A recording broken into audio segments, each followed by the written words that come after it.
The Depth to Delve Deep by Writer.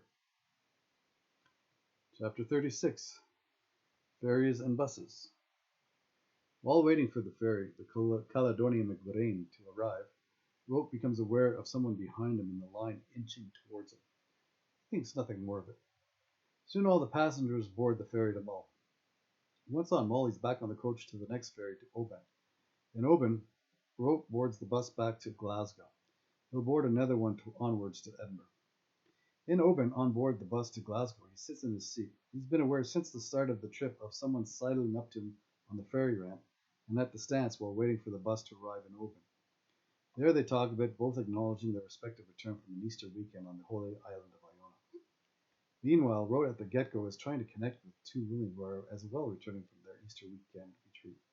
One in particular parleys with the pilgrim about this and that upon and on the first ferry over. He'll see her again the following day in a brief afternoon layover in Edinburgh, when she, with great surprise to both, sees him sitting on his favourite park bench alongside the Royal Mile. There the two chat some more about religion, philosophy, and anything else to do with the weekend. All the while, Ro can tell this soul from Sweden is so sold on her Saviour that she takes up carpentry in an act of admiration bordering on fixation. No chance for a fling. He exchanges emails with this Swedish saint and goodbyes where they wish each other well. Back on board the bus, the person who seems to be going out of his way to approach Rote asks the rapscallion, "Can I sit beside you?" "Suit yourself." Rote sees no harm in him sitting alongside on the long bus ride back to Glasgow, where he'll be transferring to London, as Rote learns. They begin to talk about the time spent on Iona, and then a more candid conversation about religion develops. After Rote relays his Easter Sunday story so well, his new friend's eyes light up with the anecdotal nature of it all, noting the timely texture and religious resonance. The fellow is a school teacher in the Greater London area and candidly tells Rote about being frustrated with an inability to tame his temper, specifically with the preschool talks he teaches in a Christian restraint. Shocked by the candor and dismayed at the thought of someone constantly losing their temper with little children, Rote replies, "No matter the circumstance, you should never raise your voice in anger at a child. They are children. They scare and scar easy. Everything you say and do, they will." It's as if he's scolded like a canon cursed biblical verse. The one about anyone harming a child will be thrown into a sea with a millstone around their neck. The Christian schoolteacher agrees and again bows when Rote lays the way the Bible says. Save for being as a child in his eyes, you can't get into heaven. Their conversation continues in the religious realm, but shifts from one part of the Christian canon to another. Once more, the preschool teacher makes a candid display of frustration with part of the Bible, perturbing him to the point of blurting it out.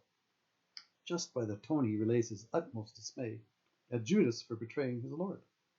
Rote, as if he's cautioning a child, explains to the practicing preschool teacher that it's the Lord's life and destined death that leads to the so-called betrayal. He burdens his disciples. He foreshadows the things to come at the Last Supper. And if not for Judas's kiss of death in the Garden of Gethsemane, then surely there would have been a betrayal. Rote relays that it takes a big man to shoulder a responsibility like that, for his Lord deifies his own demise by setting the stage, so to speak, for someone to betray him, and woe to any who defies such a decree. Rote justifies Judas's love for Jesus and his fellow disciples by taking on the burden of betrayal rather than letting someone else do the deed. Indeed, evidently bearing the burden to the breaking point, Judas wilts with the guilt and, so driven by his shame reinforced with reproach, hangs himself on a redbud. Or is it a rosebud? Rote can't denote. But he knows the script. Some 30 pieces of silver or shekels are theologically and theatrically thrown to bathe the betrayal. With that away, two Scottish women who embody the scone woman of Pitlochry are listening to the conversation coming from behind their seat. Rote not only sees them with their nods of approval, but also senses them being quite taken by the explanations endeared to the schoolmaster, just by the sudden lulls in their conversations. Rote thinks he must seem and sound like Satan in the way he canonizes Judas. However, he knows the biblical verse suggesting the first to be saved will be the last to be cast. By this Mass, Jesus will forgive Judas first. By the time they reach Glasgow, all blessed, a Bible beget by a beggar, His friend is glad to be gone from an apt adversary. But being a true Christian, he shakes Rote's hand, letting him know how wonderful it is to hear his Easter story, amazed by the grace, the current theme and grant in Rote's life served on Easter Sunday, him being lost and then found with his friend, the Tasmanian devil. So off the bus and onwards they both go, onto their respective buses. Rote's to Edinburgh and the preschool teacher down to London. By the time Rote gets back to the convent, he's both relieved and exhausted. Something happens along the way. He gets off in Edinburgh, retrieves his backpack beneath the bus, and leaves the depot. He walks down a few side streets, passing by the place where he spends his last evening entertained by emerging talent while he's still at the hostel. He turns a corner and is soon on Princess Street. Now on the main street in Newtown, he finds how tired he's become with a shimmying, shifting sack on his back. Bent over with a bowed head and burdened by the weight on his back, he tracks like a pack mule meandering through the streets and sidewalks of Scotland's capital. He crisscrosses not by conscious choice but by the tilt and tug of his backpack through the streets blindly. Guided by his own heavy steps, he heaves and weaves away towards the convent. He comes upon a busy intersection, perhaps the busiest in the city. Without even a heads up, let alone looking left or right, he steps forward with one step towards tragedy. His brain cloud is breached by what's before him.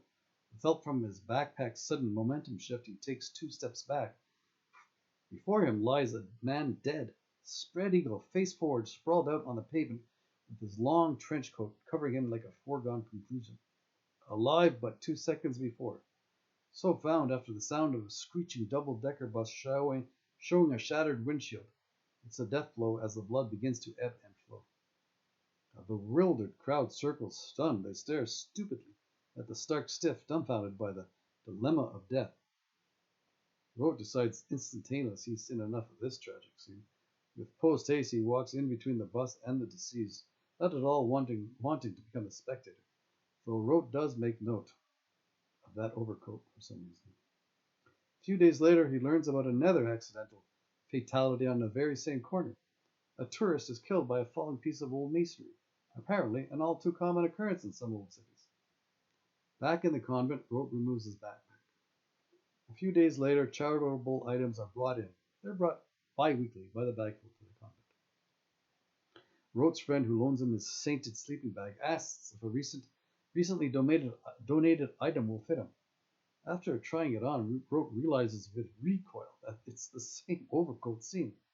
And having been on the deceased a few days earlier, he hangs it up on the hook behind his bedroom door, never to put it on again. Safely back in the convent, Rote fills everyone in on the details of his time away. He's acutely aware of how they respond in turn to his memory of Mull and the barren hillside. They say to him it's always been so, as if brainwashing to believing no tree can possibly grow in Scotland's stormy climate. The Great Scot Schism. With that aside, he thanks those who have been kind enough to loan their prized possessions. He unpacks his borrowed backpack quite easily, having remained in the same clothes until his night at the granted bed and breakfast. It's only changed once. He pulls out his tightly packed blue bags minus one change of clothes.